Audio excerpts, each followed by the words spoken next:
வா எல்லாரும் மாடு மேய்க்கலாம். தம்பி எல்லாரும் கம்ப்யூட்டர் படிச்சுனா யார் மாடு மேய்க்கிறது? நீ உன் பையனை வந்து மேய். நாங்கள் ஏன்டா மேய்க்கணும்? வா உன் பையனை கூட்டு வா, நீ உன் மகன் வந்து மேய்ங்க. யாரெல்லாம் கேட்குறீங்களோ மாடு மேய்க்கணும்னு ஆசைப்படுறீங்களோ வந்து மேய்ங்க, எங்களுக்கு என்ன இருக்குது இல்லையா? எல்லாரும் டாக்டர் ஆகிட்டா, எல்லாரும் இன்ஜினியர் ஆகிட்டா, சோத்துக்கு என்ன பண்ணுவேன் அப்படின்னு ஒரு கேள்வி. நியாயமான கேள்வி தான். 1952 ஜீவா பேசியதை இப்போ வாசி காட்டினேன். அன்னைக்கு எல்லாரும் டாக்டர் இல்லையப்பா, அன்னைக்கு எல்லாரும் இன்ஜினியர் இல்லையப்பா, அன்னைக்கு இவ்வளவு டெக்னாலஜி வரலையப்பா. டெக்னாலஜி வந்து தான் கெடுத்துடுச்சு. எல்லாரும் டாக்டர் ஆகி தான் விவசாயம் அழிஞ்சு போச்சு, எல்லாரும் இன்ஜினியர் ஆகி தான் விவசாயம் அழிஞ்சு போச்சுன்னு சொல்கிறீங்கல்ல. அன்னைக்கு இது எதுவுமே கிடையாதுல்ல. அன்னைக்கு ஏன் பட்டினி சாவு தமிழ்நாட்டில்? ஏன் அன்னைக்கு எல்லாரும் விவசாயம் செய்யலை? எல்லாம் சரிதான். அன்னைக்கு இருந்த மாதிரி எல்லாரும் ஸ்ட்ராங்காக இருக்கணும். அன்னைக்கு நோயே இல்லை, இன்னைக்கு இதெல்லாம் சாப்பிட்டு செத்து போகிறான். ஆமாம், பிளேக்கு, மலேரியா, மஞ்சக்காமலை ஒன்றும் அப்போ கிடையாது. டே அப்பமும் பொட்டு பொட்டுன்னு திடீர்னு வாயில் வயிற்றுல ரத்தம் வந்து செத்து போனான். நீ பேய் அடிச்சதுன்னு சொல்லி ஊரை ஏமாத்திட்டு இருந்தீங்க. தமிழ்நாடு பிராமணர் சங்க தலைவர் அவர் பேசுகிறாரு, இப்பெல்லாம் இந்த ஸ்கில் லேபர்ஸே இல்லை. ஒரு பிளம்பர் இல்லை, ஒரு ஹோட்டலில் சர்வர் பண்ணுறதுக்கு ஆள் இல்லை. வாங்க நீங்களும் உங்கள் அத்தின் பேரும் வந்து செய்யுங்கோ. யாரா வேண்டாம்னா எங்காத்து பிள்ளையாண்டம் படித்து அமெரிக்காவுக்கு போனோன்னா உனக்கு எல்லாம் சீரழிஞ்சு போச்சு. இப்போ குவாலிஃபை என்ன குவாலிஃபை தரம் இல்லை, குவாலிஃபைடு டீச்சர்ஸ் இல்லை, குவாலிஃபைடு டாக்டர்ஸ் இல்லை. எப்பொழுது செந்தில்வேல் வந்து பத்திரிகையாளனாகி கேள்வி கேட்டானோ அன்னைக்கு வந்து இப்பெல்லாம் பத்திரிக்கை முன்ன மாதிரி இல்லை. ஏன்னா நாங்களாம் கேள்வி கேட்குறோம். இவனுக்கு பிரச்சனை, நான்லாம் கேள்வி கேட்குங்கிறது ஒரு பிரச்சனை, அடுத்தது நான் கேட்குற கேள்விக்கு அவனால் பதில் சொல்ல முடியலைங்கிறது அடுத்த பிரச்சனை. இவெல்லாம் கேட்குற கேள்விக்கு என்னால் பதில் சொல்ல முடியலையே. அப்போ அபாண்டமான அவதூறுகளை அள்ளி இறைப்பார்கள். 1000 கோடி டாஸ்மாக் ஊழல்னு ஒன்று கிளப்பி விட்டான். நான் தந்தி தொலைக்காட்சி விவாதத்தில் கேட்டேன். அவர் வந்து உட்கார்ந்துருந்தார். அவர் துக்ளக் வாசகர் வட்ட தலைவர் நண்பர். அவர் சொன்னார், சகோதரர் திறந்த மனதோடு ஒத்துக்கொள்வார் நினைக்கிறேன், இது வந்து ஒரு மதுபான விற்பனை பில் இல்லாமல் நடக்குது, எப்படி முறைகேடு நடக்கத்தான் செய்யும், முறைகேடு நடக்காதுன்னு ஒரு மனசாட்சியோடு சொல்லுவாரான்னாரு. நான் அப்படி சொல்லவே மாட்டேன், சகோதரர் கருத்தில் நான் உடன்படுறேன்னு. வெரி குட் அப்படின்னாரு அவர். மதுபான வணிகத்தில் கண்டிப்பாக முறைகேடு நடக்கும். தோழர் சொல்றது, சகோதரர் சொல்றது உண்மை. அதனால மிடாஸ் மதுபான ஆலை நிறுவனத்திற்கு இயக்குநராக இருந்த துக்ளக் சோ அவர்கள் எவ்வளவு கொள்ளையடிச்சிருப்பார் நான் யோசிச்சு பார்க்குறேன். ஐயோ என்ன எப்படி சொல்றீங்கன்னா, ஏய் ஏடா பாட்டில் கொடுக்குறோம் 10 ரூபா வாங்கிய பணக்காரன் ஆகிட்டான் முறைகேடு நீ சொல்ற. அவர் சாராய ஆலைக்கு இயக்குநராகவே இருந்தார். அவர் எவ்வளவு ஆட்டையை போட்டிருப்பாரு. இப்போ அவரை போய் விசாரிக்க முடியாது, அவர் காலமாகி விட்டார்.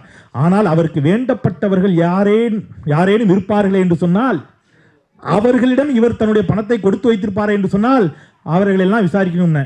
யாரு? அவரைத்தான். தமிழரெல்லாம் மானத்தோடு தலை நிமிர்ந்து நிற்பதற்கு யார் காரணம் என்று கேட்டால், யார் காரணம்? பெரியார் காரணம். அந்த பெரியாருக்கு, அந்த பெரியார் சித்தாந்தத்திற்கு எப்பொழுதெல்லாம் இழுக்கு வருகிறதோ அல்லது ஒரு சிக்கல் வருகிறதோ அப்பொழுதெல்லாம் ஓங்கும் முதல் கை, ஒலிக்கும் முதல் குரல், ஓடும் முதல் கால்கள் அன்பு தோழர் கு. ராமகிருஷ்ணன் அவர்களுடையது என்ற ஒரு, அது ரொம்ப முக்கியமானது. சீமான் பெரியாரை குறித்து கண்ணியக்குறைவான கருத்துக்களை சொன்ன பொழுது வெகுண்டெழுந்த அவருடைய சீற்றம் மிகுந்த போராட்டத்தை நாம் பார்த்தோம். அந்த மாதிரி தொடர்ச்சியாக அவர் போராடி கொண்டிருக்கிறார். வெல்லட்டும் திராவிடம், ஒளிரட்டும் தமிழ்நாடு. வெல்லட்டும் திராவிடம்னா எதுங்க? திராவிடம்னா எது?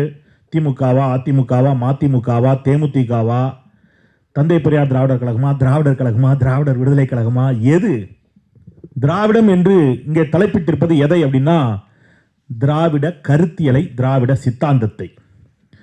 அந்த திராவிட கருத்தியலை, அந்த திராவிட சித்தாந்தத்தை முன்னெடுத்து சென்ற கட்சி எது, அவர்களுடைய ஆட்சி எது, அதன் மூலம் தமிழ்நாட்டிற்கு ஏற்பட்ட நன்மைகள் என்ன என்பதை மிக வேகமாக சுருக்கமாக பட்டியலிட்டு விடுகிறேன்.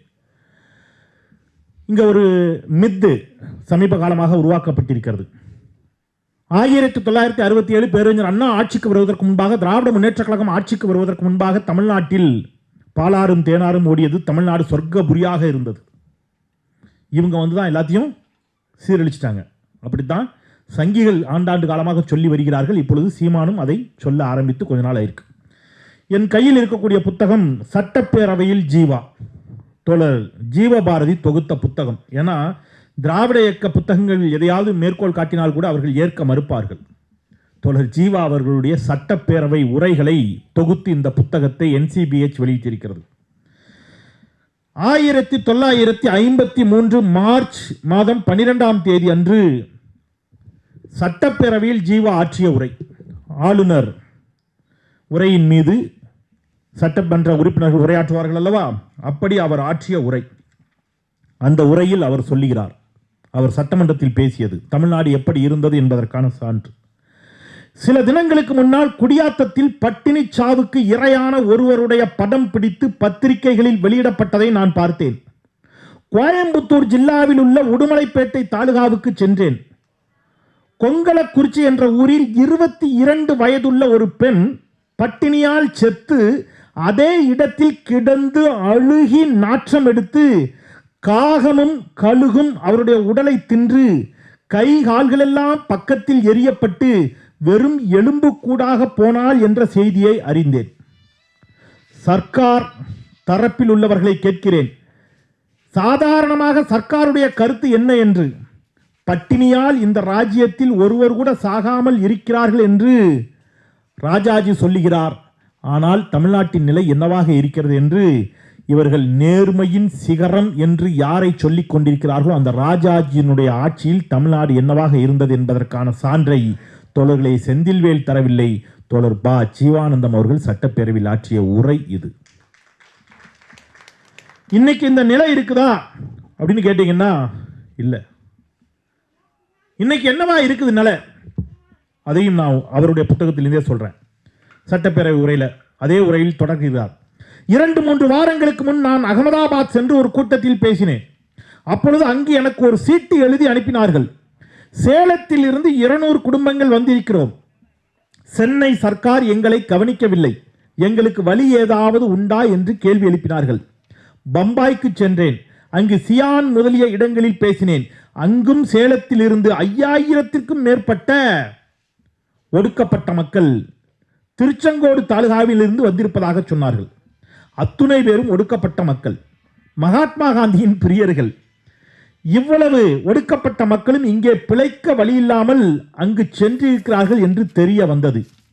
மாகாணத்தில் பஞ்சத்தாலும் பட்டினியாலும் சாவுகள் ஒரு பக்கம், வறட்சி மற்றொரு பக்கம், இன்னொரு பக்கம் வேலையில்லா திண்டாட்டம். இதையெல்லாம் பார்ப்பதற்கு அல்லது களைவதற்கு ராஜாஜி அவர்களுக்கு நேரம் இருக்கிறதா என்று சட்டமன்ற உரையில் தோழர் ப. ஜீவானந்தம் எழுப்பிய கேள்வி. இன்னும் 4-3 குறிப்பு இருக்குது, நேரமின்மையின் காரணமாக நான் அதிலேருந்து கடக்கிறேன். இப்போ அப்படியே தமிழ்நாட்டுக்கு வாங்க. 1967 தமிழ்நாடும் இப்படித்தான் இருந்தது. அதனால தான் 3 படி லட்சியம் 1 படி நிச்சயம் என்று பேரறிஞர் அண்ணா ஒரு உத்தரவாதத்தை கொடுத்து ஆட்சிக்கு வந்தார். காலம் அவரை அழைத்து கொண்டது 2 ஆண்டுகளில். 1969 முத்தமிழறிஞர் டாக்டர் கலைஞர் முதலமைச்சராக பொறுப்பேற்கிறார். அவருக்கு முன்பு இருந்த முதல் சவால் தமிழ்நாடு எப்படி கட்டி எழுப்பப்பட்டது, ஒரு அழகான சிற்பமாக தமிழ்நாடு எப்படி மாறி நிற்கிறது, ஒரு அழகான ஓவியமாக அது எப்படி நிற்கிறது என்பதற்கான சான்றுகளை தருகிறேன் தோழர்களே. அவருக்கு இருந்த முதல் சவால் பட்டினியை போக்கணும், உணவு பஞ்சத்தை தீர்க்கணும். உணவை எங்க உற்பத்தி பண்றது? கணினியிலா, தொழிற்சாலையிலா? நிலம் வேண்டும். நிலம் யாரிடம் இருக்கிறது? பெரும் பண்ணையார்களிடம் இருக்கிறது. இந்தியாவில் நில உச்சவரம்பு சட்டத்தில் ஒரு சீர்திருத்தத்தை கொண்டு வந்து கத்தியின்றி ரத்தமின்றி 2 லட்சம் ஏக்கர் நிலங்களை பாட்டாளிகளின் கைகளுக்கு கொண்டு போய் சேர்த்தார் கலைஞர். அப்ப நிலம் அவங்க கைக்கு போயாச்சு. அடுத்தது உற்பத்தியை பெருக்கணும். உற்பத்தி எங்கிருந்து பெருக்கிறது? அதற்கு என்ன தேவை? உரமானியம் கொடுக்கிறாரு. கிட்டத்தட்ட அவர் கட்டிய அணைகள் மட்டும் தடுப்பணைகளோடு சேர்த்து 40க்கும் மேற்பட்ட அணைகளை கட்டி எழுப்புகிறார்.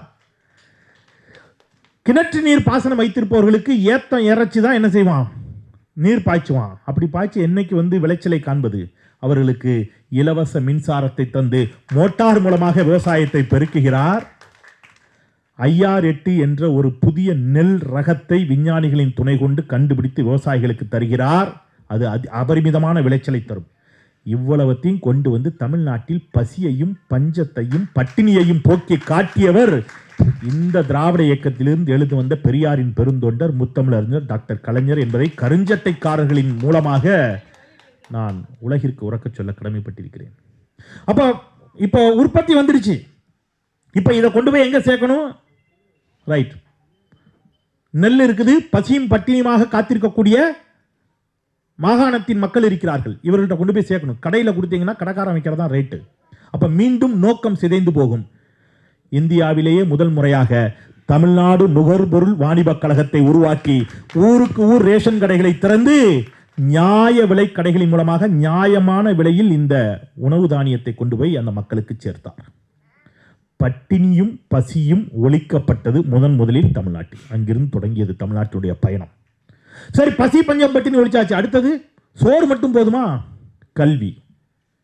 30,000க்கும் மேற்பட்ட பள்ளிகளை திறந்தவர் முத்தமிழறிஞர் டாக்டர் கலைஞர் என்பதை நாம் மறந்துவிடக்கூடாது. 3 கிலோமீட்டருக்கு ஒரு பள்ளி. உயர்கல்விக்கு அருகில் இருக்கக்கூடிய ஊர்களுக்கு சென்று படிக்க வேண்டும். இலவச பஸ் பாஸ். பெண் பிள்ளைகளுடைய கல்வியை மேம்படுத்த வேண்டும். 10ஆம் வகுப்பு வரைக்கும் வந்தேன்னா திருமண உதவி தொகை திட்டம். அப்புறம் 12ஆம் வகுப்பு வரைக்கும் அதை மாத்தினாரு. அதுக்கப்புறம் அதை நிப்பாட்டிட்டு இன்னைக்கு நம்ம முதலமைச்சர் கல்லூரிக்கு வா 1000 ரூபாய் தருகிறேன் என்று அவர்களுக்கு எதை சொல்லி சொல்லி கல்வியை சொல்லி சொல்லி சொல்லி சொல்லி கூட்டு வந்தாங்க. 10ஆம் வகுப்பு வரைக்காவது நம்ம பிள்ளைய படிக்க வச்சா கவர்மெண்ட் ஒரு உதவித்தொகை தரும் என்பதற்காக 8ஆம் வகுப்பிலோ 7ஆம் வகுப்பிலோ பூப்படைந்த பெண்களை வீட்டில் முடக்காமல் திருமணம் செய்து கொடுக்காமல் 10ஆம் வகுப்பு வரை படிக்க வைத்ததற்கு இந்த திட்டங்கள் எல்லாம் ஒரு காரணம் என்பதை நாம் மறந்துவிடக்கூடாது.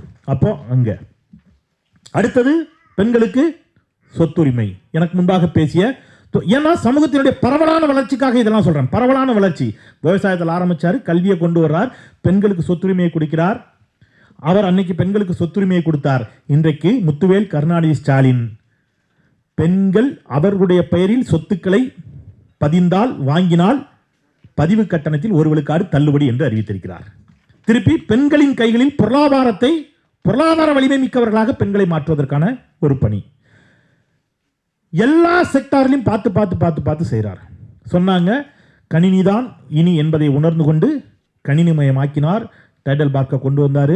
ஏராளமான முதலீடுகளை ஈர்த்தார். ஏராளமான கல்லூரிகளை, தனியார் கல்லூரிகளுக்கு அனுமதி கொடுத்தார். இன்னைக்கு நம்ம வீட்டு பிள்ளைங்க, நான் ஒரே வரியில் சொல்றேன், ஒரு நிமிடம் அப்படியே மனக்கண்ணில் நான் சொல்ற காட்சியை ஓட்டி பாருங்க. இன்றைக்கு ஏன் தமிழ்நாடு இப்படி இருக்கிறது, ஏன் வெல்லட்டும் திராவிடம் ஒளிரட்டும் தமிழ்நாடு என்று சொல்லுகிறோம் என்பதற்கு ஒரு வார்த்தையை சொல்றேன். உங்கள் மனக்கண்ணில் இந்த காட்சியை ஓட்டி பாருங்க. சினிமா மாதிரி அப்படியே சென்ட்ரல் ரயில்வே ஸ்டேஷனை கற்பனை பண்ணுங்க. இது ஒரு அழகான ஷார்ட் பிலிமா கற்பனை பண்ணுங்க. சென்ட்ரல் ரயில்வே ஸ்டேஷன், கண்ணை மூடி யோசிங்க.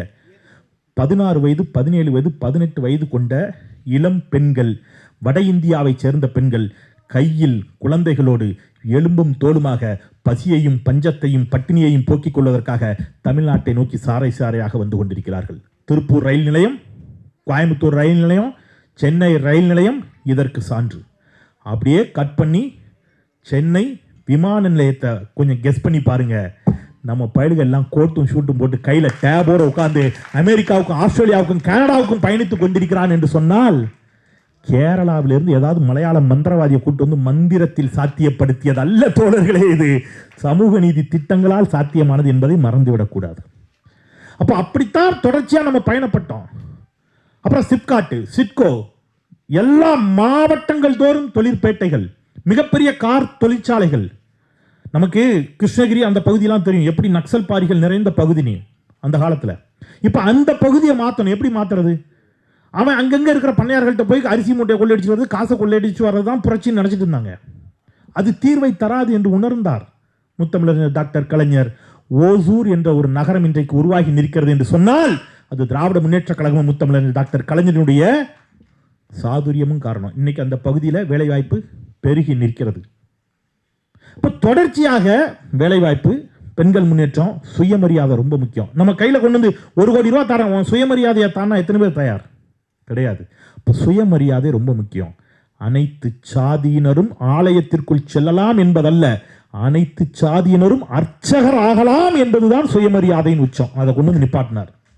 ஒருபடி மேலே போய் இன்னைக்கு முத்துவேல் கருணாநிதி ஸ்டாலின் பெண்களும் ஓதுவார் ஆகலாம் என்ற நிலைக்கு தமிழ்நாட்டை கொண்டு வந்து நிறுத்தி இருக்கிறார். இப்போ திட்டங்களை பட்டியலிடலாம்னா நம்ம எவ்வளவு வேணாலும் பட்டியலிட்டுக் கொண்டே போகலாம்.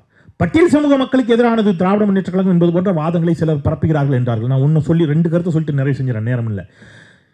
அம்பேத்கர் அயலக கல்வி உதவித்தொகை திட்டம் என்று ஒரு திட்டம்.